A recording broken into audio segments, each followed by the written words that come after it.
Hola, soy de Santiago de Chile, de una comuna, ustedes dirían un distrito que se llama Providencia. ¿Es así? Ya, gracias. Un distrito que se llama Providencia, que está ahí marcado en rojo, un distrito que es pequeño en relación a la cantidad de comunas, así les llamamos, que componen la ciudad de Santiago. Son 37 comunas en las cuales, las cuales se articulan inorgánicamente, si podemos definirlo de alguna forma, porque no existe la figura, por ejemplo, un alcalde mayor, no existe la figura de un intendente que coordine las distintas acciones entre una comuna y otra. Tengo el privilegio de ser concejal en esta comuna de Providencia, que es una comuna, si ustedes se dan cuenta, que está situada un poco en el corazón de la ciudad y que es una comuna que funciona también como un espacio de tránsito entre un lugar y otro. Y si aquí ven en la foto de la derecha, es una comuna que además responde a un sector socioeconómico más bien medio alto, con muchas oficinas, con muchos edificios en altura, con esa torre semifálica que los chilenos se enorgullecen de que es la torre más grande de Latinoamérica. A mí no me enorgullece nada, solo me gusta cuánto tributa a la comuna. Es una comuna que tiene una mixtura entre espacios residenciales, de viviendas, y aquí ustedes van a ver un manto verde, ¿no es cierto?, donde hay casas, donde hay barrios que son ya considerados patrimoniales, y un sector de negocios bien importante que está ahí claramente identificado. Estamos divididos por un río que atraviesa la ciudad completa, que no lo alcanzan a ver, pero es el río Mapocho. Y Providencia tiene un grupo de características que se las quiero comentar, porque de alguna forma explican por qué estoy hoy día acá.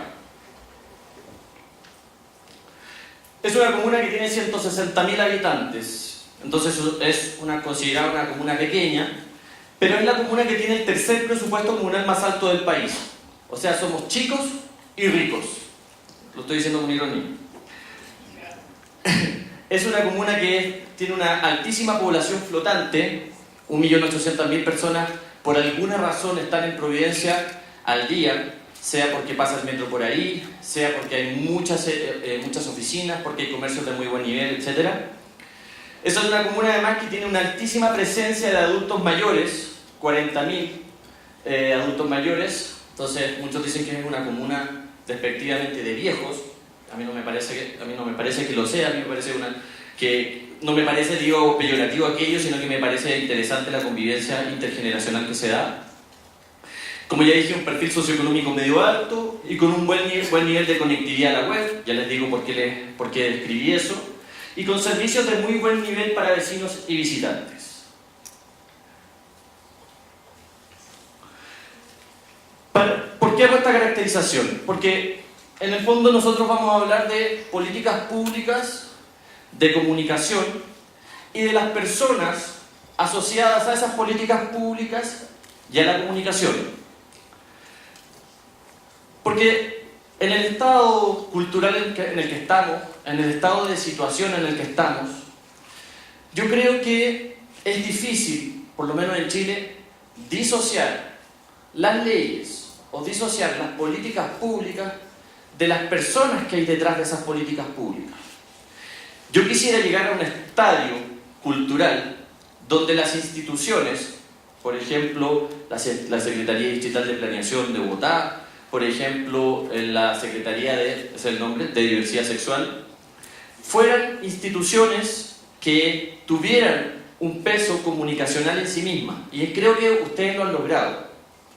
Yo creo que en Chile estamos en un estadio, vamos a decirlo así, comunicacional anterior, donde el activista y donde las organizaciones todavía están asociadas, incluso con más fuerza que su obra misma, a las distintas políticas públicas que han sido capaces de impulsar. Quiero decir, hoy día una persona está asociada a la política y no es que la institución en sí misma haya cobrado la fuerza que debe cobrar. ¿Se entiende el punto? Dicho lo anterior, el año 2012 me presenté como candidato a concejal por una comuna, y ahora lo voy a decir despectivamente, como decían la gente que me decían no te presentes, una comuna de viejos, una comuna de fachos, o sea, una comuna de gente de derecha, estoy usando los términos despectivos, una comuna que, para la cual la homosexualidad de verdad no es un tema que podría transformarse en una política pública, precisamente porque es de viejo y de facho, pero sí una comuna altamente conectada y una comuna que está en proceso de rejuvenecimiento. Esos 40.000 entre un censo y otro han bajado. Después les voy a decir por qué hago tanto énfasis en el tema de los adultos mayores, y ahora lo digo en términos positivos. Después de esa elección, que fue una elección donde yo llevé el tema gay como parte de la agenda, directamente como parte de la agenda, ahí están las propuestas que yo hice públicas, propuestas sobre diversidad, no se hablaba municipalmente nunca de diversidad, y ahí hay un video que les voy a mostrar en un minuto más, donde hago muy explícita el tema de la relación entre diversidad sexual y política pública, o más bien el tipo de espacio en el que queremos convivir. Después de haber pasado por ese proceso electoral, me di cuenta que hay por lo menos un par de cuestiones que debemos tener en cuenta a la hora de comunicar. Aquí les tiro dos constataciones después de haber pasado por ese proceso electoral. Primero, voy a decir una porción progresista de la opinión pública está ávida de referentes sociales con los cuales identificarse frente a determinadas luchas.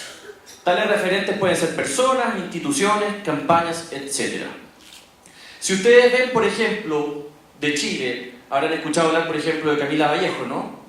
Una líder estudiantil que encarnó, y además mi amiga, que encarnó la lucha por el derecho a una educación pública, gratuita y de calidad, en un contexto en el que Chile había privatizado la mayor parte de sus servicios educacionales y en un contexto de un país como Chile, que tiene una de las educaciones universitarias más caras del mundo y peor evaluadas idem. La gente entonces está ávida, por lo menos en mi país, de encontrar referentes sociales que sean capaces de llevar una determinada causa. Y con esto les doy una primera conclusión preliminar, es que sí es necesario, es absolutamente necesario potenciar figuras que sean capaces de llevar un determinado grupo de causas en un estadio de evolución social como el nuestro.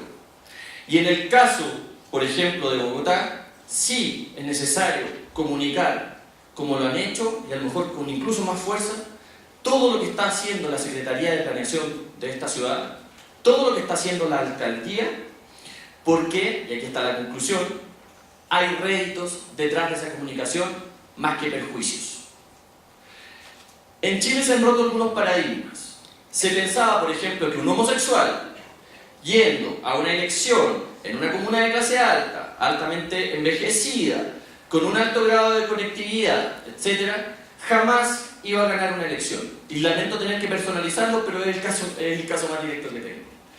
Y al revés, se produjo el fenómeno, voy a decirlo electoral, que derivó del fenómeno comunicacional, de que una opinión pública sí estaba dispuesta a cambiar un determinado paradigma respecto de lo que consideraba, por ejemplo, no sé qué hice, de lo que consideraba, por ejemplo, quién debía gobernar o no debía gobernar la comuna. De acuerdo a eso, planteo una segunda constatación que dice que un sector creciente de tal opinión pública reacciona favorablemente ante noticias transmitidas en positivo, aun cuando éstas sean de franca ruptura con paradigmas ya instalados. Entonces, en la primera constatación yo digo, existe espacio comunicacional y existe un público cautivo que es capaz de leer hacia dónde va el mundo y que busca referentes que sean capaces de tomarle la mano y llevarlo hacia dónde va el mundo. Y en el segundo statement, en esta segunda constatación, yo digo que la opinión pública sí está preparada para un determinado cambio paradigmático. La pregunta es, ¿qué porción? Yo aquí la definí como una posición progresista, o sea, un grupo de personas que tiene una conciencia respecto de una ética universal que hoy día se está instalando, que es la de los derechos humanos, y a lo mejor, aunque no haya llegado a esa internalización de los derechos humanos, que tiene por delante, o que piensa el mundo desde una ética no convencional, sino que desde esta ética de las verdades reveladas, sino que está pensando el mundo desde una ética de la igualdad. Y esto para mí significa quiebres paradigmáticos comunicacionales. Paradigmáticos en el sentido de que cambiamos lo que se pensaba era una determinada función, que es la función en este caso del concejal, porque ese concejal y la estructura que estaba detrás de ese concejal le estaba ofreciendo una determinada ruptura. Y eso fue valorado. Les voy a dar un ejemplo. Hoy día las empresas, por ejemplo en Chile, creen que si se muestran gay friendly van a perder clientes. Y al revés, las empresas en el mundo que se han mostrado más gay friendly, Apple y otras, cambiaron el paradigma y se transformaron en referentes sociales, pero también en referentes de compra para un determinado público, para un determinado grupo consumidor que está dispuesto a premiar, entre comillas, el progresismo que hay detrás de esa empresa. ¿Se entiende la analogía? Lo que rompimos entonces fue un paradigma. Y hicimos una campaña que muchos definieron como suicida. Nosotros lo que hicimos fue reírnos de la homofobia del alcalde anterior. Nosotros lo que hicimos fue ganar una elección en la que sacamos un alcalde que había sido agente de la dictadura de Pinochet, que estuvo 16 años en el cargo y que tenía fama de ser un excelente gerente. Y la gente premiaba que fuera un excelente gerente y un buen alcalde. Hicimos una campaña que algunos definieron como suicida, porque me decían, con el alto nivel de envejecimiento de tu comuna esto es imposible. Con el grado de educación de tu comuna, y especialmente con esta asociación que existe entre los estratos socioeconómicos altos y, por ejemplo, la Iglesia Católica, el Opus Dei y otras que son muy fuertes en determinados sectores socioeconómicos chilenos, es una campaña suicida. Pero la hicimos, y ahora le pido a mi compañero que me muestre este video de mala calidad que hicimos, pero que tuvo un altísimo nivel de viralización, porque, vuelvo a instalar la hipótesis, o la tesis, la gente quiere escuchar discursos distintos, y hay audio, ¿no? No pensé en el audio.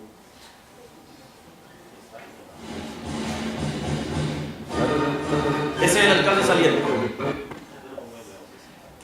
Perdón, solo quiero cerrar la idea. Porque la gente sí quiere cambios. El tema es cómo le comuniquemos esos cambios. Nosotros, en este caso, se lo comunicamos con ironía. Ahora sí.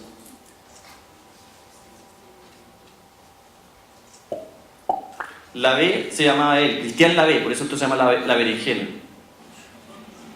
Esa es la municipalidad.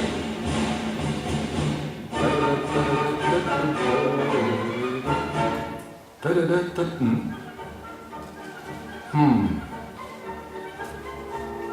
es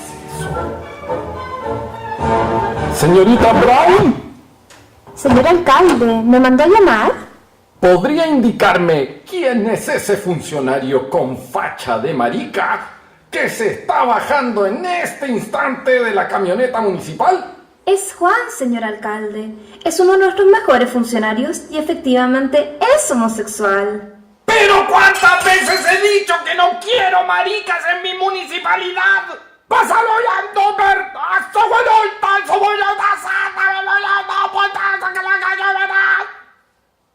Por una comuna respetuosa e inclusiva, en Providencia vota Jaime Parada.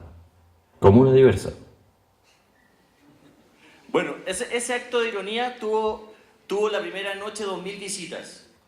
Porque, insisto, yo creo que voy a adicionar un elemento.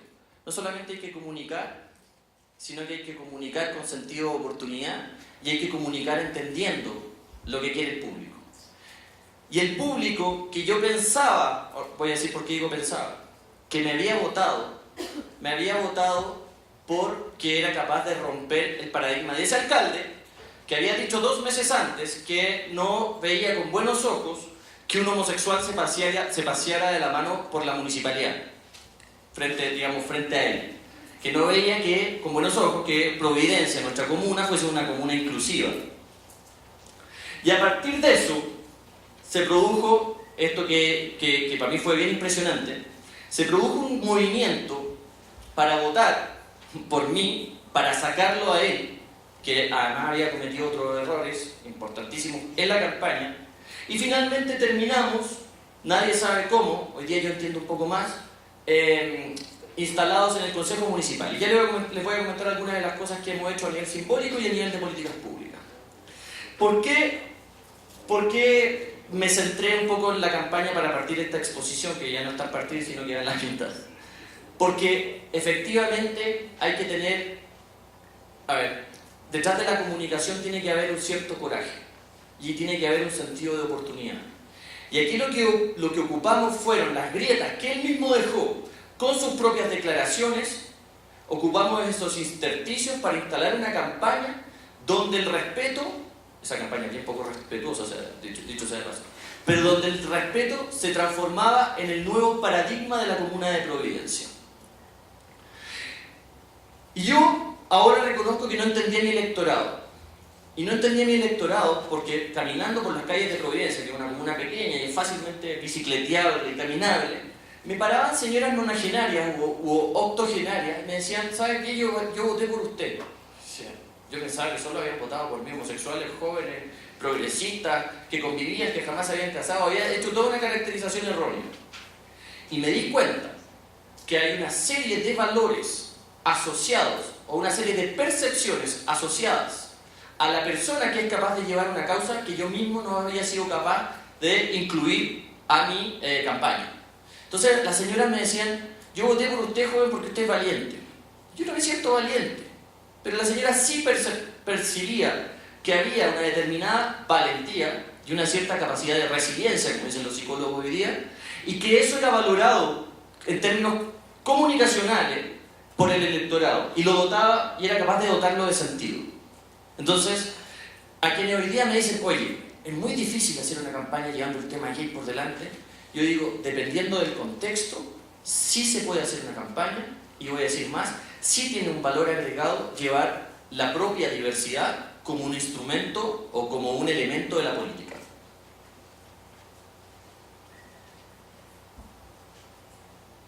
Lo que comenzó a pasar fue que comenzamos a hacer acciones simbólicas. Ese palacio se llama el Palacio Falabella y es la municipalidad. ¿Te suena Falabella? Bueno, los dueños de Falabella vivieron 4 años en esa casita. Una cosa no muy austera, pero en nuestra municipalidad. Y lo que hicimos fue a nivel simbólico, yo lo llamé así, es desacralizarlo. Lo que antes era el cuartel general de un soldado-gerente, se transformó en un espacio para la diversidad. Y por primera vez, en un municipio chileno, se alzó una bandera pequeña, que es la que teníamos, pero se izó, la bandera del arcoíris, como ven en la foto de abajo. Y al año siguiente ya compramos la bandera trans y la desplegamos desde uno de esos balcones de arriba, desde el balcón de la alcaldesa. ¿Por qué hicimos eso? Porque nos dimos cuenta que sí hay un sector ávido de recibir señales que están en consonancia con un determinado grupo de valores que están vigentes. Y aquí entonces lo que tenemos que entender es que no solamente tiene que haber coraje de por medio, sino que tenemos que ser capaces de leer las señales del electorado y las señales de la opinión pública. Porque yo creo la opinión pública quiere leer cosas positivas. Y esto lo transformamos en hechos comunicacionales. Aquí arriba, por ejemplo, tenemos la primera semana contra la homofobia y la transfobia que celebramos este 27 de mayo en Providencia. ¿Qué hicimos? Fuimos incorporando un grupo de agentes al acto mismo. Y lo que ustedes ven ahí es la Orquesta Juvenil de Providencia, de los liceos de la comuna, tocando canciones como I Will Survive. O sea, rompimos el paradigma de qué es lo que debe tocar, por ejemplo, una orquesta juvenil. ¿Y qué hicimos? Fue comunicarlo. Todo esto a nivel de lo simbólico. A nivel de lo simbólico, también, un concejal que se sienta al lado mío que me trató de, voy a usar los términos, maricón, porque fuiste violado cuando chico, tal cual, ¿sí? No he dicho nada que él no haya dicho, a propósito de un libro que yo escribí que se llama Yo Gay, donde cuento una situación de abuso sexual. Ese concejal recibió la primera sanción que un político chileno haya recibido por homofobia, que es, lo echaron de su partido político. ¿Por qué? Vuelvo a las comunicaciones, porque lo transformamos en un hecho noticioso. Los vecinos de Providencia que escucharon esto, mandaron una carta, que la leímos al consejo, la subí a Facebook, y esto se transformó no en un hecho noticioso local, sino que en un hecho noticioso nacional. ¿Por qué? Porque de nuevo, haciendo las lecturas del mundo que viene, en este mundo que viene, la gente quiere hablar de amor, la gente quiere hablar de familia, la gente quiere hablar de hijos, y como dice una diputada argentina, María Rachid, nosotros somos los dueños de las palabras bonitas. Y hoy día la gente no quiere odio. A lo mejor esta gente no es pro-gay, a lo mejor esta gente no es homofóbica, pero a lo mejor yo tampoco le caigo bien. Pero el electorado de Providencia y la opinión pública chilena en general, estando un par de semanas en la prensa el tema, terminó optando porque esto era un hecho inaceptable. Y esas son las lecturas culturales, las señales sociales que hoy día se han instalado. Y termino con lo siguiente. Nosotros somos un país que no ha avanzado demasiado en políticas públicas, y una de las cosas, y voy a sincerar esto, que yo quería de esta visita a Colombia es tener asistencia técnica del municipio de Bogotá para poder pasar de cuestiones más bien asistencialistas que hemos hecho a cuestiones que son de decidido resorte de políticas públicas bien elaboradas. Pero hemos hecho algunas acciones que ya no son simbólicas, sino que son concretas. Una de ellas, nosotros fuimos capaces de cambiar el concepto de familia en centros deportivos. Este es el titular del diario más importante de Chile. Nosotros inscribimos a la primera pareja gay. Lo que pasó fue que una pareja gay se sintió discriminada al no poder acceder a un plan familiar para nuestro spa. Sí, somos una comuna rica y tenemos spa. 2. Y lo que hicimos fue decir, bueno, el concepto de familia, de papá, mamá, San José y la Virgen María, ya que estamos en la Iglesia Católica, el burro y la vaca, reemplázalo por perro y gato si quieren, es un concepto que no se ajusta a la familia de hoy en día. Y lo que hicimos fue fundamentar jurídicamente, con argumentos muy contundentes, por qué la familia hoy día era algo distinto y por qué una familia gay, o un abuelo con su nieto, o un grupo de amigos que vivieran hace tiempo y que se consideran familia, podrían acceder a los planes familiares en nuestro servicio. ¿Por qué concluyo con esto? Porque yo creo que primero hay que comunicar bien este tipo de cosas, y nosotros transformamos esto en una noticia. Fuimos nosotros como municipio los que lo hicimos noticia. Pero segundo, y esta es la parte más de política pública, nosotros creemos que desde lo local se puede transformar lo estatal. Primero, yo creo que hay un efecto dominó y hay municipios que ya nos comenzaron a copiar, pero yo creo que es lo local, la alcaldía de Bogotá, el municipio de Providencia, etcétera, el que le puede marcar la pauta al Estado. Y esto lo marcamos fundamentalmente haciendo la transformación jurídica que hay detrás de eso, pero comunicándolo como un hecho noticioso sustantivo. Junto con eso abrimos nuestra oficina de discriminación, que en verdad es un departamento, y es desde ahí donde nosotros queremos construir las políticas públicas que vienen. ¿Por qué es noticia? Porque recién en el año 2012 tuvimos una ley antidiscriminación, la ley 20.609, una vez que murió el joven Daniel Zamudio y el presidente apuró la ley, y a partir de eso comenzó a surgir la institucionalidad asociada a esa ley. ¿Qué pasó? Nuevamente lo transformamos en un hecho noticioso. Y dijimos, no lo vamos a hacer desde el castigo. Por eso dice, no cursarán infracciones. Por eso cuando mandamos el comunicado de prensa dijimos, no, nosotros no abrimos una oficina de antidiscriminación y diversidad para castigar. Abrimos una oficina de diversidad, de diversidad y antidiscriminación para promover, para acoger. Efectivamente lo que se ha hecho es trabajar con migrantes, con diversidad sexual, con pueblos originarios que efectivamente tienen presencia en Providencia.